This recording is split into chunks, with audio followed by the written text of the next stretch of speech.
আপনার হবি কি? প্রেম করা। সুন্দর ছেলে পেলে দেখলে আমি প্রেমে পড়ে যাই। ডেট করতে গিয়ে যে বাসায় কতবার ধরা খেয়েছি, কত যে মায়ের খেয়েছি আমার মার কাছে।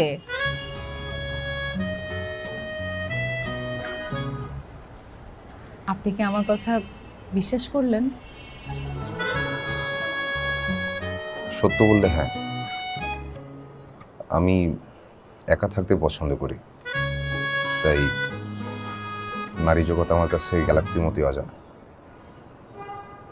অন্য দশজনের মতো কোন কথাটা বিশ্বাস করতে হবে আর কোন কথাটাকে দুষ্টুমি ভাবতে হবে এই জ্ঞান আমার হয়ে ওঠে।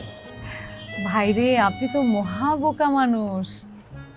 আমি মজা করছিলাম। আমার জীবনে আমি কোনো প্রেম করিনি। হ্যাঁ, কোচিংয়ে যাওয়ার সময় এক দুইটা প্রেমপত্র পেয়েছি, কিন্তু বাসায় কি পরিমাণ মাইর খাবো সেটা চিন্তা করে প্রেমপত্রও পড়া হয়নি।